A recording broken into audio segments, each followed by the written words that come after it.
Everybody. I am Branden Sewell, owner of Seal Pro Painting in Central Florida and the host of the Off the Ladder podcast.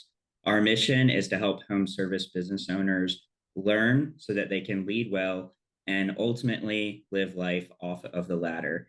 Today's guest is Adam Sylvester. He's based out of Charlottesville, VA, Virginia. He's the host of the Masters of Home Service podcast by Jobber.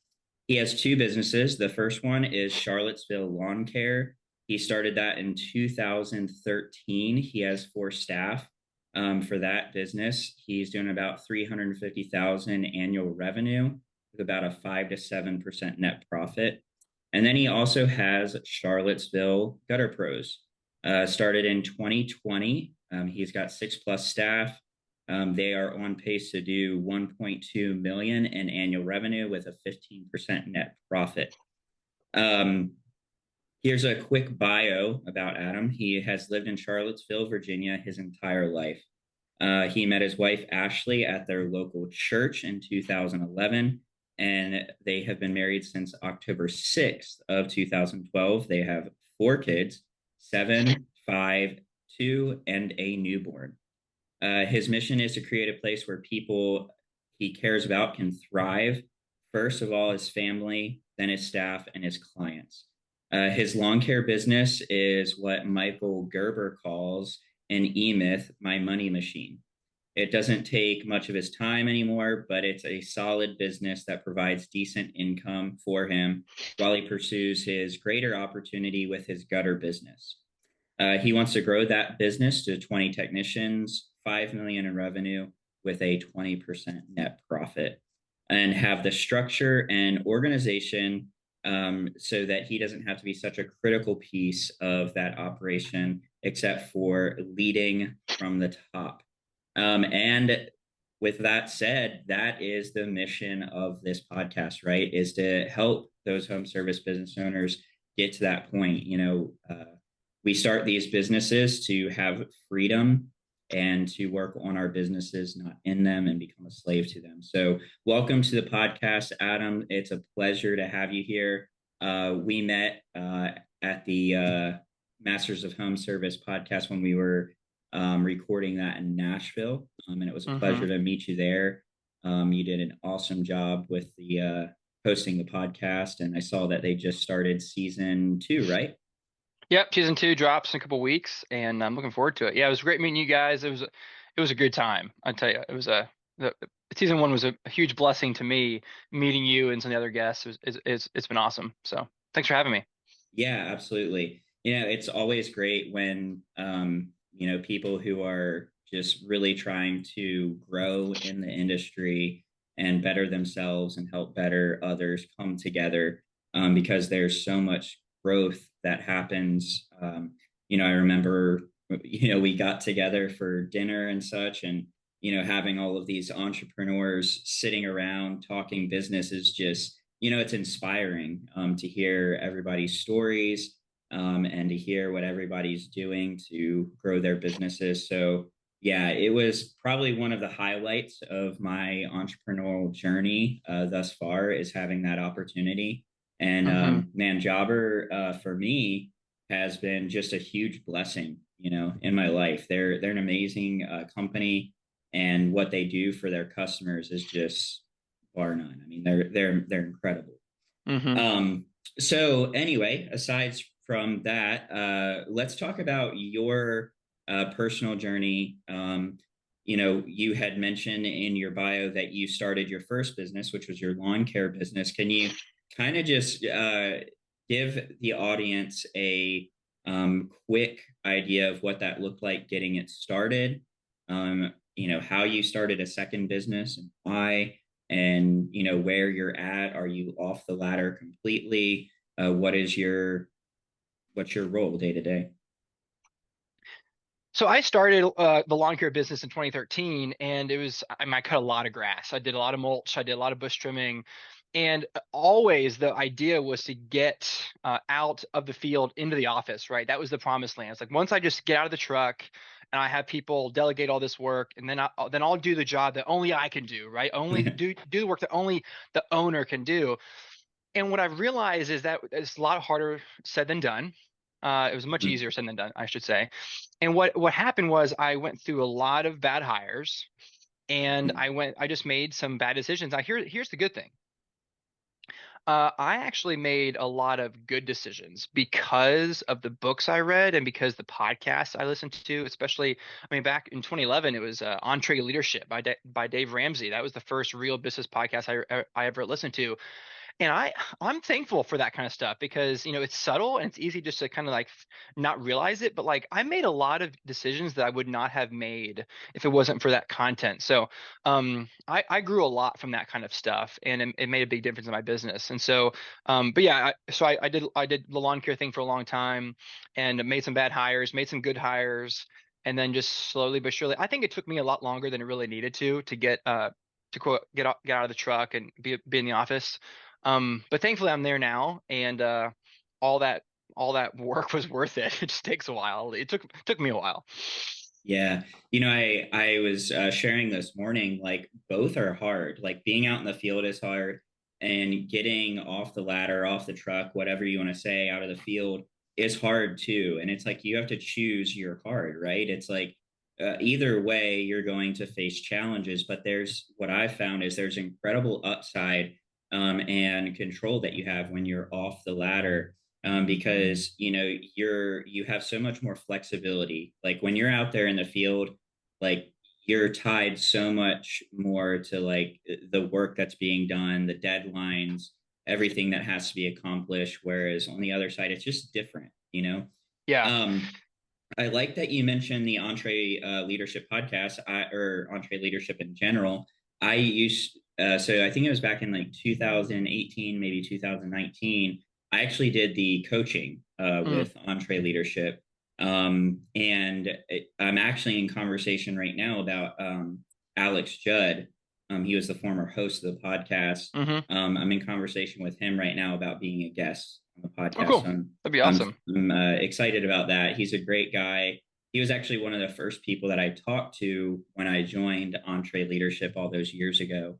Mm, I think that was right before 2020, and then I stopped with Entree Leadership in 2020. But I still consume their content, like their podcast right now with Dave taking over it has been like super hmm. cool. I love how he's doing more of like that, like people calling in and taking questions. I've gotten a lot of value out of that. I still listen to it.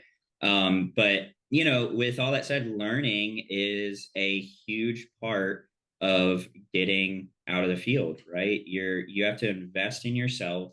You have to be learning and growing constantly, and equipping yourself to take that role, Hmm. because there's so many challenges that you face. Can you speak to the mindset that it takes to make that decision? Maybe there's guys listening to this right now, and they're in that place where they feel stuck. They want to get out of the field, but they feel like all these obstacles are in front of them. They feel like it's something so difficult to do. What would you say to them? What would you do to encourage their mindset to get past that? I think first they need to decide if they really want to go build a business. I think not everyone has to. I think there's plenty of people out there who want to be the best painter in their area and be Right. a master of their craft. What Mm-hmm. what Michael Gerber would call a technician, like the best darn technician out there. There's plenty of space in our marketplace for that, and I think that is fine. In fact, I think that is a very, very good thing, especially because it requires a little bit of self-awareness to know if you're cut out for this entrepreneurial journey. It's not easy, Yeah, for and sure. you can, frankly, you can make a lot more money for a long time doing it on your own. Now, there's drawbacks to that, obviously, and if you're basically a slave to yourself. But if you want to, now, if you decide, if your listeners are out there saying, I really do want to build my painting business, or I really want to build my power washing business, and have a business, an asset that actually prints money for me, then there's some things you have to do. You have to decide that your business matters. You have to take your business seriously, and you have to take people seriously. Those two things. You have to take business seriously and people seriously. You have to make good business decisions at the beginning. You have to get your marketing process up to pace so that you're actually generating leads, so that when you hire people, they don't sit around. right? You have to keep them working. You have to make sure that your sales process is effective and that you're actually closing jobs. You have to take your business seriously. You have to make sure that your numbers, that you're hitting your numbers each week and each month. You have to make sure that you're actually doing things the right way. So yeah, so you have to take your business seriously and take people seriously. If you do those two things well in the beginning, then you set a strong foundation for growing your business beyond just yourself and just your own self-employment. But Mhm. if you don't have a seriousness level to it, then your business won't really grow. And if it does, it's going to be sloppy small and it's going to be sloppy big. So, Yeah, that's really good. In my first episode of the podcast, it was kind of just like a welcome to the podcast, explaining what it was all about. And I actually said that in like one of the things that you said is it's not for everybody. And you're right, you do have to be self-aware.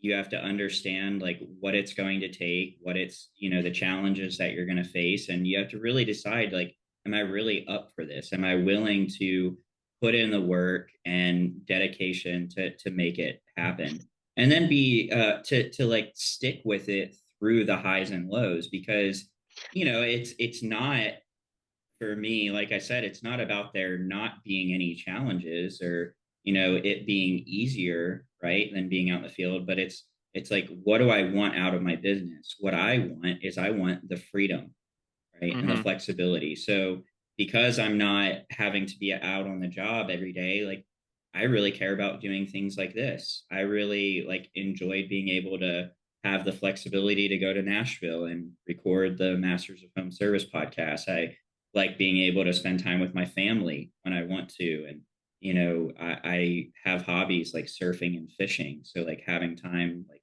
if I want to decide like, hey, today I'm going to go fish in the morning and then I'm going to work, and right. just having that flexibility. So that's what's really important to me. But yeah, it's just key that, for anyone who's listening to this, you have to decide like, what do you want out of your business? And then if you decide you want to be off the ladder, realize it's not going to necessarily be easier. It's just, is it what you want? Does it fit your vision for what you want as an entrepreneur hmm in business? Um, you hit on marketing. What are some best practices? What are some things that you did to get your business out there? And what would you recommend? The guy who is out working on the ladder, he's doing jobs by himself. What are some like of the first things and most important things that you would recommend somebody like that doing to get that business steadily flowing in, and get them to the point where they could get out of the field? I think when our listeners are out in the field, they need to take full advantage that they are in the field, that the owner of the company is out in the field. So what that means is you need to go knock on doors and talk to the neighbors of every job that you do. Because that's something that only really you can do. People that you hire can do that.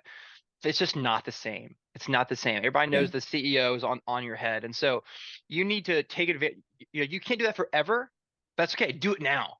Just Right. because you can't do that forever. Oh, I can't do that with scale. It doesn't matter. Do it now. And so you need to be knocking on doors. That works every time. Mhm.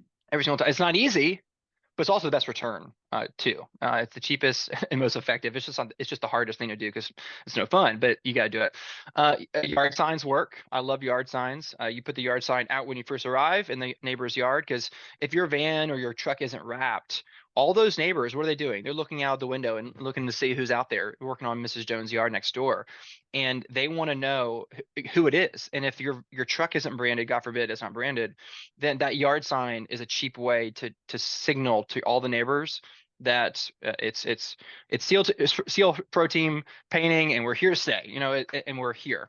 And so yard signs are great. And I mean all the other stuff. You got SEO, you got website, Google My Business, and Facebook. That's how I built my business basically. Ultimately I did TV, but TV is way down the road for a new person. And so I think that if you are knocking on doors, you're doing yard signs, and you're making sure that all your like online presence is strong, I don't really see how you could fail. Yeah, I think that for me, like one of the things that I'll recommend to anyone, it doesn't really matter what trade, it doesn't matter what industry you're in. I think one of the most powerful tools is a strong Google My Business page. Like, Yeah. make sure you get that Google My Business page established. Make sure that, you have it, all the information updated consistently. Make sure you're posting pictures, make sure you're asking for reviews, and really just boosting that organic traffic to your listing. And like we get probably 70-75% of our business just from organic Google, like having a Google My Mm-hmm. Business page, having reviews, keeping that updated. And so I feel like that's key. And, like I ask people, I'm like, when you are looking for a service, or you're looking for, like, let's say, a place to eat, you're looking whatever, where do you go? You go to Google. Like, Google is king, Mm-hmm. so make sure Yeah. that you're taking that seriously. And obviously, like, with that, you need to have like a good system in place, or having those leads come in. Like, that's where Jobber comes into play. We have our online booking link attached there, and it goes straight to our form, so we have a way Mm-hmm. to capture those leads and bring them in. So I totally agree with that. I think that human beings are experiential human beings. So what I mean by that is I think our listeners need to realize that clients don't really care about how the paint looks in their house as long as it looks good enough. Doesn't Yeah, matter so good. how well you cut the grass, as long as it's good enough. What they remember is if your shirt was tucked in.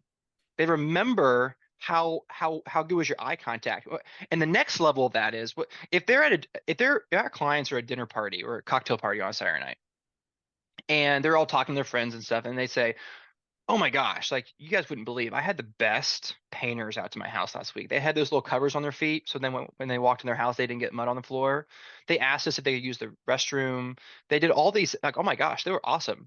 Oh, one thing about painting my house, you definitely need to hire them. Okay. Yeah, The alternative is like, hey, who painted your house? I don't remember the name. They're good. There's a lot of painters out there. yeah, Like you, come on. you that's there's a big difference there.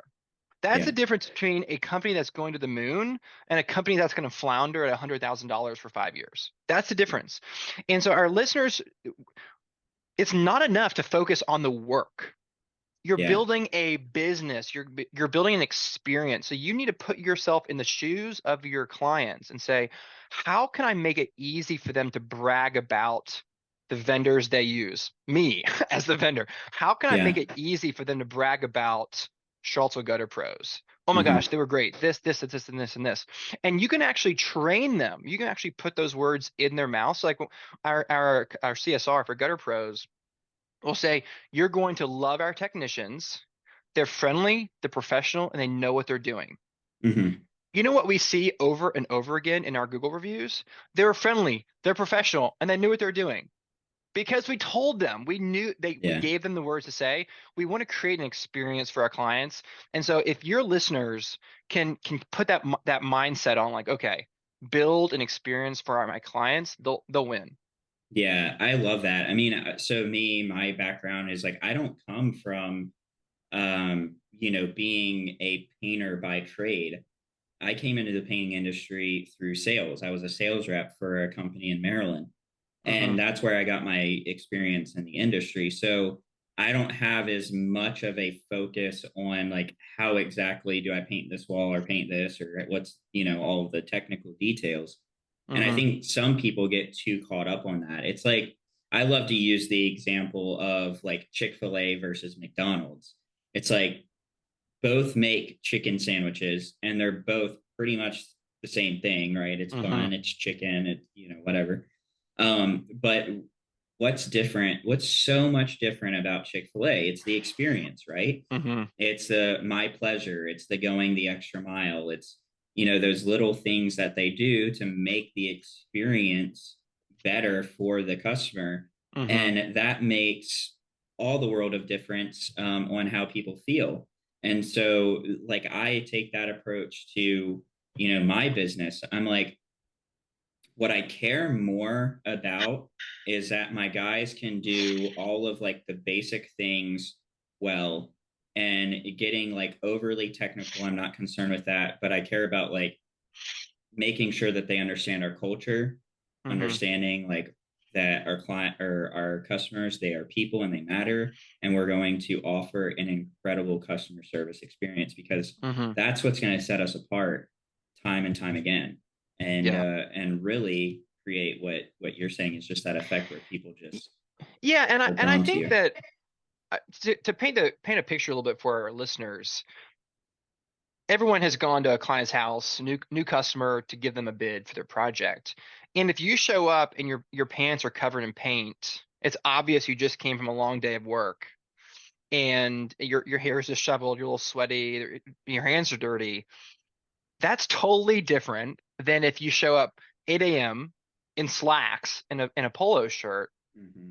and they think, oh, this guy's not the painter. This guy's in charge. This guy's the owner. This guy's building a business. This guy's building an asset. And so now, if that doesn't sound good to you, then you may not want to be a business owner. You may just want to paint, which is fine. Right. And so like that's the experiential piece I'm talking about. And so when you get off the ladder and you're in the office most of the time and you're actually building your business, that's when you can actually give the client like the next level of service and the next level experience. But when you're cutting grass all day and your jeans are stained in grass stains, it's hard to rise above the rest of your competitors because that's what they're all doing. That's what they're all doing. They're showing Yeah. up, in between jobs and just go, go, go, go. Here's a little piece of paper and here's your quote. But when we send them, we have an iPad and we show them all their options, and then we go through line item by line item with Jobber, and they say, "Holy cow, is this a franchise? This is so sleek and professional." Yeah. No, we're not a franchise, but Jobber makes us look so professional. So all those things really go into the difference between like a 4-star and a 5-star review, basically. Yeah, I mean, it's those things are huge, and so what I hear saying is, we've got to have marketing down, right? We need to have a system for getting leads. There's some really basic ways to do that. Hit the pavement, go door to door, put out door hangers, hand out flyers, business cards, talk to people in your community. Build relationship essentially. And then we talked about you have to have a sales process. You want to show up in a presentable way, have something like Jobber that's going to help you to present not only yourself, but your business in an organized and professional way. And Hmm. then that kind of leads us into like, okay, you've got marketing, you've got sales. Now you want to focus on, production. Who's going to be doing this work? Can you share with the audience what is your process like for hiring, finding great guys, onboarding them, training? What are you doing to really get those great all-star players on your team, and how Hmm. does that affect your business? Yeah. So when I first started, I'm a big fan of part-time off the rip. I like hiring people who are part-time who help you bridge the gap between you being full-time and you being no time. There's a bridge there. And so, but that's hard. It's harder, generally speaking, to hire part-time people over full-time because most people need full-time work, right? So like, Mm-hmm. what are they doing the rest of the time? Now, it doesn't part-time doesn't mean less serious. Part-time doesn't mean less professional. It doesn't mean less capable. It just means part-time. Mm-hmm. And so when you're starting out, you have to hiring is the most, I mean, people are the most important part of your business. And so my recommendation is to never hire the first person you interview ever, That's good. because statistically it just doesn't make any sense. You just can't do that. The Yeah. first person will be like, oh, this guy's good. Like I hit the jackpot. Adam said not to hire the first guy, but I'm different. This guy is the real deal. Trust me. Don't do Yeah. do a whole round. But I would say to start from the beginning, if you're going to post in like an Indeed ad or Craigslist ad or any kind of posting on your Facebook page or your network, whatever it is, make that job posting description compelling. We spent all this time making our branding and our marketing and our messaging so compelling to our clients, and then we are like, when we post on Indeed, we're like, you have to be able to lift 100 pounds and you have to be on time every single day and you better have your license. If you don't, then don't even apply. and it's so aggressive and mean almost. And honestly, that used to be really attractive to me in the beginning. Like I just wanted to filter out all the weak sauce people, and it just isn't a very good approach to making a compelling argument for why people should work for you. Make it, hey, are you wanting to get in a new trade? Are you tired of your dead end job working retail? Because their girlfriends are reading these posts, their wives are reading this post, their moms are reading these posts, Yeah. and you have to make sure that it's compelling to them. And so we offer a great place to work, and we want to grow you, and we give we're going to train you before we send you out there. We're going to hold you accountable. All those, there's a ladder for like apprentice, junior tech, senior tech. There's a way to go up in this company. You're not just going to be a helper for 10 years. Those kinds of things are the difference between getting at the bottom of the barrel employee mentality people versus like the people who actually want to like help you grow a business. Because one of the things I wish I could go back and do differently is I wish that I had hired people that I was willing to talk about the financials with openly. But in the beginning, I hired a lot of people who I had to keep that stuff close to my chest because I couldn't trust them. Whether that was a perception of mine or not, I'm not sure if I was projecting that. I'm not sure. But ultimately, I didn't feel comfortable sharing how much this job we're charging for and what our net is and all that. And so like when you're interviewing people, you want to ask yourself, is this someone that I could share openly? Hey, we're going to charge $6,000 for this job, and we're going to make $4,000 in profit, and you're only going to make 500. Like, if that's going to be a hard thing for them to swallow, I'd encourage you not to hire them, Yeah. because you will find it so relieving to be able to openly discuss money and job costs and hourly rates and how many hours should this take if they are capable of talking about that kind of stuff. And so I know that's not directly related to like hiring and onboarding, but you want to make sure it's not just like I used to think I'll hire someone who has a good attitude and is like, coachable. And that's important. But there was a missing piece, which was like my comfort level in talking with them. And so I think that's a big piece. I'm not sure if you found that to be true, but that's a big one for Yeah, me. definitely. I experienced that last year. I had a much larger team, and because I didn't feel comfortable disclosing like, hey, this is where we're at, this is where the numbers are. When we hit a challenging time, I felt more isolated, and like I couldn't go to them and say like, hey, this is Hmm. where we're at, and we all need to like rally together and push this thing forward and get through this. And um, so I reflected on that, and then when I did, I used to like think like, oh, I need to paint this grand picture of like our business, like, oh, we're thriving, we're so busy, da da da da Hmm. da. And when last year was a rough year for me, and so I had to like rehire guys. And I remember my first new like hire that I brought back on after that challenging time. I was like straight up with him. I was like, look, we just had one of our worst years in business. It's Hmm. not pretty. And I was like, and I just want you to know what you're coming into, because I don't want you to have this like, you know, false sense of hope of like working for like this. I mean, not to say we're not a great company. It's just, we face a challenging time. And man, he is an incredible employee. He's an incredible team player. I can go to him on a tough week and say, hey, man, this is where we're at. We've got to push it a little bit more this week. Like he'll say, hey, no problem, boss. We'll work a couple extra hours to get this job done today. Hmm. And having that, like, it's relieving for me, and it makes me feel like I really have guys who are like a part of that success, and they take ownership of it in a different way. So yeah, I mean, I think that's important. And you know i uh I think that when the guys are exposed to like how the business is doing in a financial aspect, I think they do take more ownership. I mean, that's at least what I've experienced. Hmm. um my lead, yeah, I mean, he's just been great, having that perspective. And I don't, on Jobber, like, they can see our pricing. Now with Mm-hmm. the job costing, they can see our profit margins. And I don't hear any negativity about it. If anything, I feel like it's made us more cohesive. Yeah. I agree with that. The other thing I would say when a mistake I made in the beginning was um when I would hire someone, I would work with them side by side, and then I would try to get away from them as fast as I could, whether it's to the office or to another job site maybe, and to do two jobs at once. And and they just weren't ready.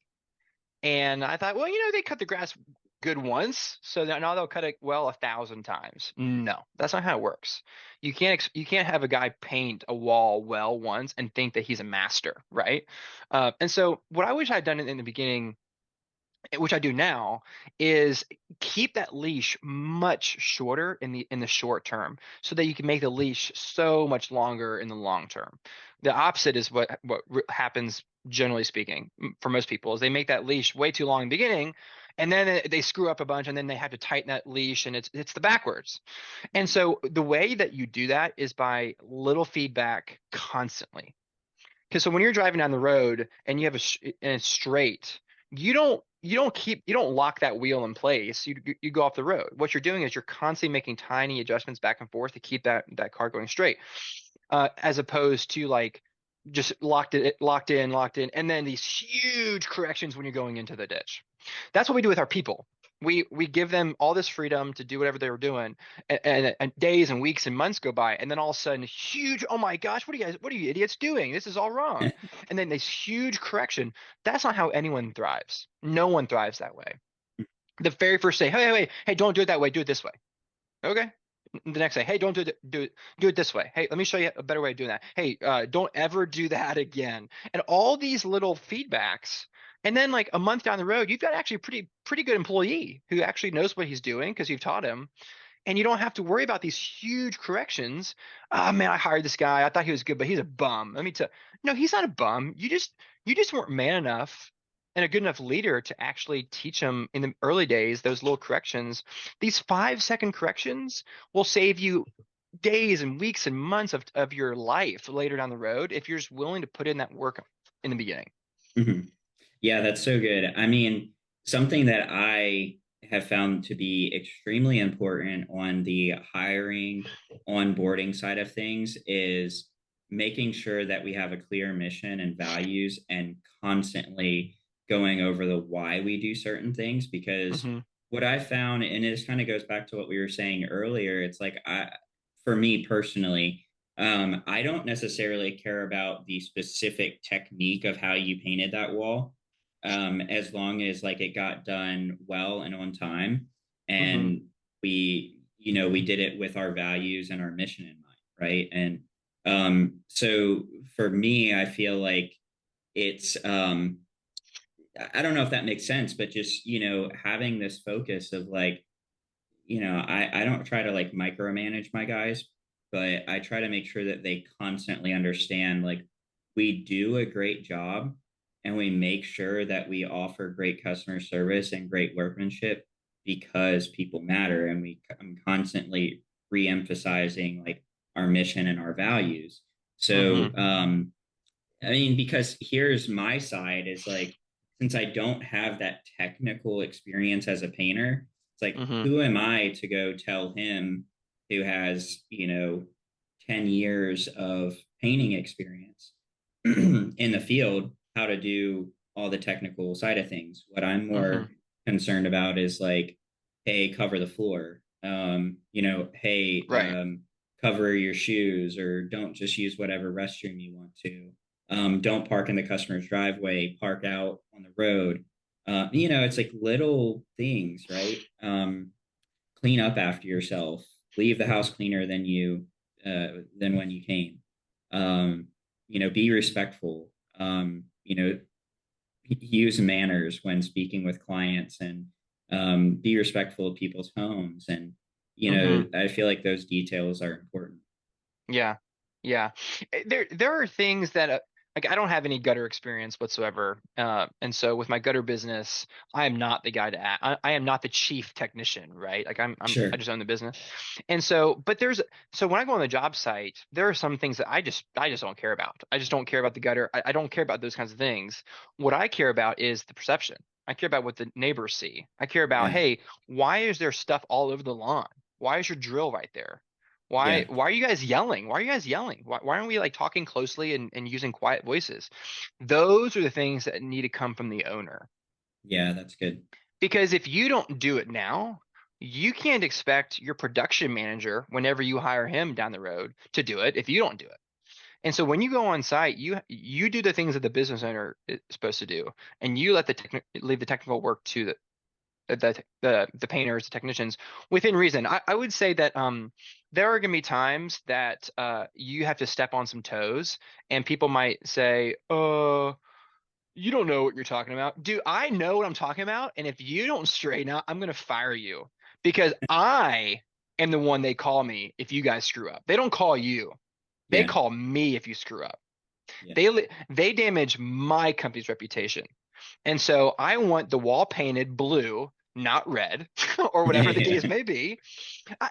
There will be times that you have to, as the leader, assert your bossness, and that was really hard for me in the early days. Like, oh, we're just gonna sing kumbaya, or, I'm gonna listen to you and your complaints, and basically just kind of meet you in the middle. And there are some times that I say, hey guys, I don't care what you think about this. I've heard what you think. You're wrong.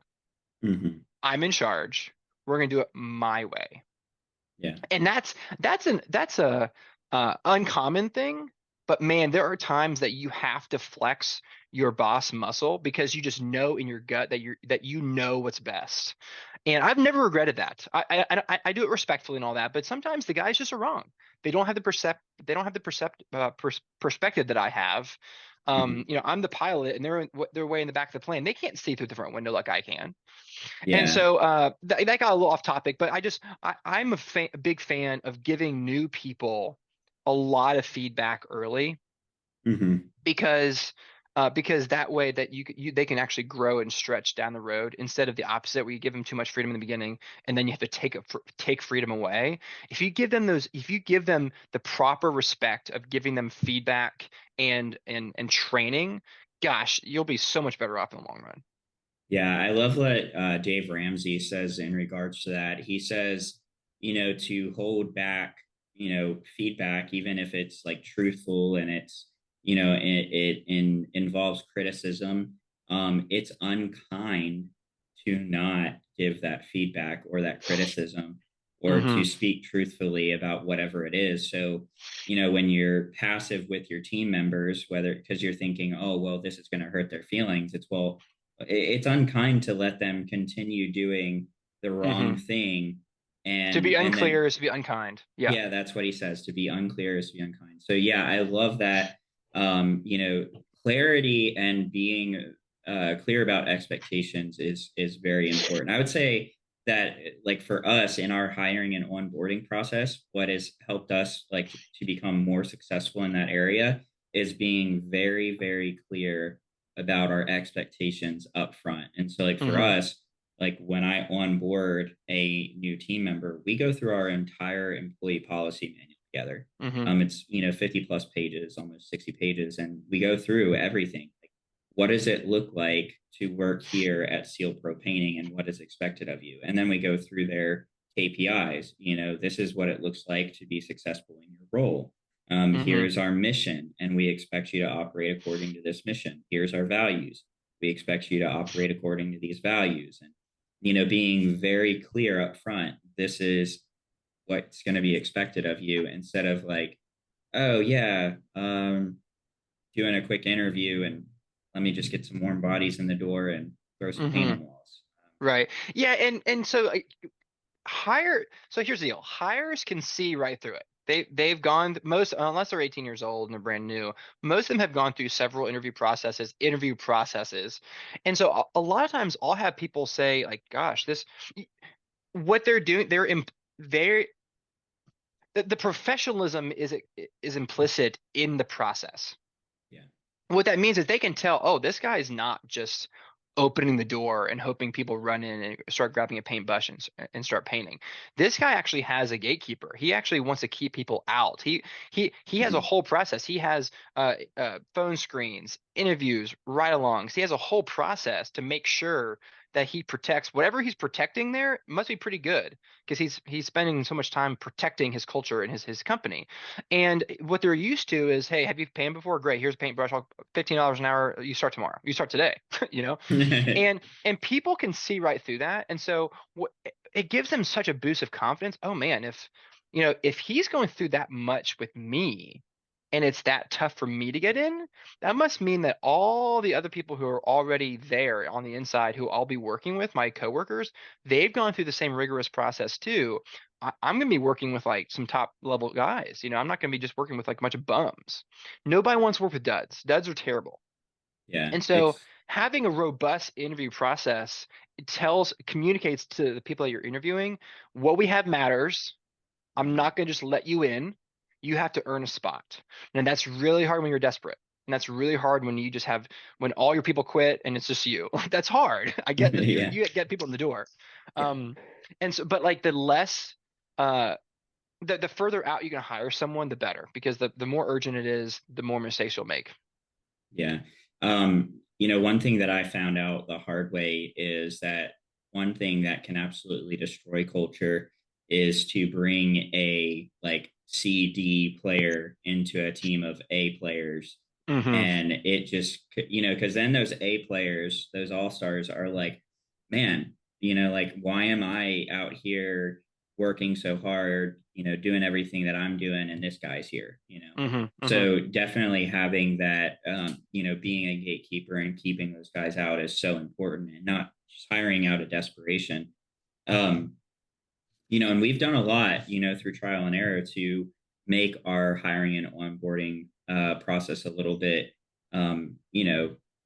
more, I don't want to say tougher, but just, having more of those systems and processes in place to weed out the guys who shouldn't Yeah, it's be here. more legitimate interview Yeah. process, I would say. Yeah. And, I was pretty encouraged recently. We just brought on another hire a couple weeks ago. And, I reached out to my lead and I said, hey, how is Austin doing? And he was like, man, he really likes it here. He couldn't believe how thorough the onboarding process was. Hmm. Like Hmm. the interview and the onboarding, he was like, man, he's really thorough. And Hmm. so I was like, that felt good because I was like, okay, we're doing something right there. Hmm. So that's great. So marketing, sales, production, hiring, and onboarding, it's so important. Get into leadership for me. What does it look like for you? What does it take from a leadership standpoint to be able to be out of the field and run these teams? Yeah. It takes a lot of growth. I mean, I wasn't, gosh, I'm a different person than I was 10 years ago, right? We all are. And at least we should be, I should say. Right. And so you have to ask yourself, who do I want to work for? I mean, at the end of the day, who would I want to work for? Do I want to work for like a egotistical maniac? Do I want to work for somebody who only cares about money? Do I want to work for somebody who only cares about delivering the results on time? Is that all that matters? There's a lot of things that we get hooked up on, and people. One of my friends, one of my mentor buddies, he has a sign over his window, his door that says, "I lead people. I don't lead anybody else. I don't lead any animals. I lead people. People are all that matters." And the follow up to that is that people are dying to be led. That's good. People are dying to be led, and they're going to be led by somebody. It's going to be you, and if it's going to be you, then you have a inherent responsibility to lead them well. And so when you hire that first person, there's a couple different things to leadership. John Maxwell says that leadership is influence, nothing more, nothing less. Are you influencing the guys because of your title, or do they actually like you? Do they Mhm. respect you? What are Yeah. you doing? One of the things that I gain respect from my new hires is I make sure that they are set up. for success. And what I mean by that is they have every tool they need. They have all the clothing they need. They have all the equipment and resources they need. I go over with them when your first paycheck's going to be. It's going to be on Friday that day. Here are we clear on that? Okay, it's going to come through this company Augusto, and I make sure that they have expectations, because what happens was I'm going to fulfill all those promises. I'm going to promise all these things, and I'm going to deliver on all those promises. What does that do? That builds trust. Oh, Adam said I get paid on the 12th, and I did. Okay, Adam made a promise that he kept. And there's all these little promises. Adam told me that I would have 5 pairs of work pants, and here they are. My first day. Awesome. Adam told me that he cares about culture. And when that guy said that really, really sleazy joke and he corrected him in front of everybody, oh, he really does care about the culture. He doesn't just say that and then just let things just go. And so leaders have to be willing to do things that are uncomfortable. You have to be It's willing to say, good. hey, whoa, hey guys, hey, I thought that we agreed last week or last month or last year that we don't gossip. So why are we gossiping right now? Oh, sorry, boss. Yeah, well, don't do that again. We don't gossip. And Hmm. that's not easy to say. It's much easier to pretend you didn't hear it and move on with Hmm. your day. Yeah. It's much easier to pretend that that guy who grumbles every single morning about the schedule change and, oh, I don't want to do this and that, and just kind of ignore that guy. That's not okay. A strong leader says, whoa, whoa, whoa, hey. I thought we all agreed that we wanted to have a good place to work. I thought we all agreed to leave all of our baggage at the door when we walked in. I thought we all agreed to have a good attitude even when we don't feel like it. Mm. What's going on here? Let's talk about it. This isn't okay. This behavior that you're giving, it's just not okay. Yeah. That's not easy. It's a muscle that you have to strengthen. Leadership is not easy, but that's what you have to do if you're going to be a leader. I guess Yeah. you don't have a choice, or else you're going to be a weak leader who no one respects, and you're just going to have a high turnover, and you're going to wonder why. It's because you Mhm. suck. I That's did for a long good. time. I hired a guy who weighed 400 pounds, and he was 5'8", and he couldn't have passed any kind of military test whatsoever. He was humongous, and I hired him because he had a driver's license. Wow, great standards, Adam. Hmm. And so uh, I should never have hired that guy. I should have waited, even though I really needed somebody. I was desperate. I should have hired him. There were a lot of people who, I've had people who have like neck tattoos. That's a no-go for us. And Mm. I brought this guy in for an interview against my best judgment. I was like, okay, let's do a ride along. Just cover it up. And there's more to it than that, but just cover it up. Well, my guys were pissed at me that morning when that guy showed up with a neck tattoo. They were like, we had a deal, Adam. We don't do neck tattoos. What's the deal? And they were mad at me, and they should have been. And I was like, you're right. I'm sorry. It was a lapse of judgment. Uh, I'm not going to do that again. And Yeah. I had to humble myself because I had promised this guys we don't do neck tattoos, and this guy had a neck tattoo, and they said, Hmm. "Why'd you even bring him in? You knew he had a neck tattoo." And so I had to apologize. But leadership comes down to who would I want to follow, and be that person the best you can be.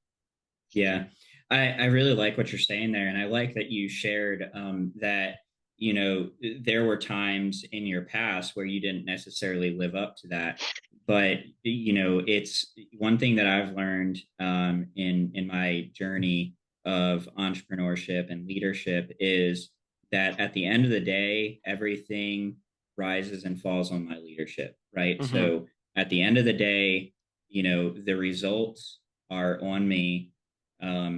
What happens every single day, it's a direct reflection of my leadership, right? Right. And so you have to take ownership. Like if you're going to do this thing, if you're going to be the guy who is running your business, you're working, leading a team, you have to take ownership of everything. If your marketing is failing, it's your fault. If sales are dropping, it's your fault. If production's not going well, it's your fault. If team members aren't doing and 100%. being Yeah. and saying everything that you want them to do and say, it's your fault. And everything rises and falls on your leadership. And, I've just taken that position and I say, like, when my business isn't where I want it to be, when it's not doing what I want it to do, it's on me. What can I do to get better? And so I think, for anybody watching this, if you want to get out of the field, you have to understand that you have to become a leader. You need to lead yourself. You Mm-hmm. have to be investing in your own growth. And at the end of the day, one of my favorite books is Extreme Ownership by Jocko Willing, because it really drives home that principle that at the end of the day, it's on us as leaders, right? Yeah. So you don't have to be perfect to get off the ladder and get on this journey. But what you do have to understand is that when the mistakes happen, when you fail, when you fall short, it's on you. And you can't blame anybody else. It's on you. And then you just learn from it. You get better and you move forward, and you're constantly learning and growing. Yeah. That's part of it. Yeah, and I also think in the early days, it was really hard for me to embrace the leadership mentality of like no longer being the one doing the work. And so like my mentality in the beginning was once I hired a couple of people was, speed of the leader, speed of the pack. I have to be out there pulling weeds, I have to be out there cutting grass. I have to show them I still got it. I'm willing to do whatever, I would never ask them to do anything that I wouldn't do myself, blah, blah, blah, blah, blah. And then one day I was like, you know what? If I keep up with this mentality, my business just isn't going to grow. Mhm. And my guys like to call it the lawn chair effect, where I go out there with a lawn chair and I watch them. And I don't actually bring a lawn chair out, but I had one day I just had to realize, you know what? I'm the owner of the company, and I have to act like one. Yeah, And so that absolutely. means that I'm going to watch the guys perform the work and then give them feedback instead of like working beside them, which means I can't watch anything they're doing because I'm working on my own. And I just had to, it just was a mindset shift. And it wasn't like a pompous thing. It wasn't like I'm better now because it was simply my role changed. My Mhm. role became, I'm not doing the work anymore. Now I'm building the company. And building the company is a different role. And if I'm weak and I waffle, I'm like, well, I'm not comfortable with this. And I did it for a little while, but now I'm confident where I go to the job site, I don't touch anything. I don't touch the ladder. I don't touch the paintbrush. I don't touch anything. Mhm. I'm there because my role is to make sure that what I want done gets done. Mhm. And they don't expect me to pick up a ladder. They don't expect me to cut the grass because I'm the owner. And because that's what um, that's the role that I've stepped into. It was hard for me, Mhm. but like if I hadn't done that, the business won't grow, and then my guys won't have they won't have the opportunities that I want them to have. And so the leader has to be willing to take that step from being a technician in this business to the owner of the business. And once you do that, uh, and it becomes comfortable for you, then you're able to work at a whole different level than you were before. Yeah, that's so good. I think it's really important for guys to just understand their place as a business owner. And yeah, you're definitely going to face uncomfortable times. You're going to be stretched. You're going to have to really push yourself to get out of these positions where it's just comfortable doing what you're used to doing, just doing the Hmm. normal. And but growth happens in uncomfortable places. When we put Hmm. ourselves in those uncomfortable positions, that's when we can really experience the benefits of what we're after, right? Hmm. Well, Adam, that pretty much wraps up all the questions that I had for you today. Is there anything else that you would like to drive home as like a final thought for a guy who is out there in the field and wanting to get to a place where they're running their business and working on it day to day? Yeah. I think I would just leave your listeners with one. I don't know about you, but one of my biggest, and this is from the heart here. I don't know about you, but I hate when people assume. I hate when people jump to conclusions. I hate when people interrupt. I hate when people think they just. I hate that. And so like um, I'm realizing as a leader of my organization that I have to be the first one who doesn't do those things. That like I need to seek to understand the situation. I love understanding the context of something. If you see a guy in a mall, just walk up to somebody and just slug him and just knock him out, just knocks him to the floor. Everyone's like, "Oh my gosh, you're going to jail." Well, but he had a gun and he's about to shoot somebody. Mm-hmm. Oh, well then you're a hero. Mm-hmm. The context matters. Yeah. And so I would encourage them. This is just a journey that I've been on for a while, is like understanding the context of a situation, not jumping to conclusions, especially when your newest guy just screwed something up. Like asking, hey, what was going on? Oh, well, it started raining on me. I had it was lightning. That's why I left the paintbrush out in the lawn. Oh, I thought you were just being sloppy, but now I see that, okay, I get that. I probably would have done the same thing. Instead of Yeah. being like, "Don't you ever do that again, you idiot!" You just look like an idiot. So anyway, I don't want to get on a soapbox, but I would encourage our listeners to seek to understand, to seek to understand the context, both for your clients, understand their pain, their hurts, what they want, really understand, and not just like ask them one or two questions, but really understand and understand your people. Like, hey, why were you late this morning? Oh my gosh, dude, like my wife is pregnant and she's morning sickness is killer. Okay, dude, I totally understand that. I really don't want it to become a problem though. Like maybe once or twice, but like every day is a little excessive. Yeah, I know. I'll try to do better. I understand. Yeah. Instead of just reaming him. So I think everyone can relate to that, and everyone hates when people assume. And so I would encourage our listeners to have that mentality of when, as you're growing the business, if you're sloppy small, you'll be sloppy big. And so before you grow your business to this big humongous thing, make sure that things are tight and make sure that things are organized. And it starts with you understanding how to run the business in a profitable way. So you're efficient and profitable. And it starts with like understanding the world around you, on a high level. That's what it really comes down to. So Yeah, yeah, that's really good information there. And I love what you said about just really seeking to have context, because that's one of the reasons why I started my business, is because, like we had mentioned before, is I want freedom. And when I worked for other people, I didn't like when I wasn't when there was no effort on a leader's part to understand or find context in my situation. And that's why mhm. one of at the end of our mission statement, it says we do all of this because people matter. And like one thing that I've always wanted to keep top of mind for myself is like, my people matter, right? They are Mhm. humans. They go through life. They have things that are happening, and yeah. So like before I blow up or jump to conclusions, I try to seek to understand first, and that's Mhm. so key, especially if you're going to be on this journey of leadership and leading other people, because it's messy. People are Yeah. messy. So, 100%. definitely having that is that context is important. Adam, if people want to connect with you or reach out, what is the best way for them to connect with you? Go to adamsylvester.com and you can find all my stuff there. Right now it points to, yeah, adamsylvester.com. You can find everything there. So I'd love to connect, mostly Facebook and Instagram. So find me. Love to chat. Awesome.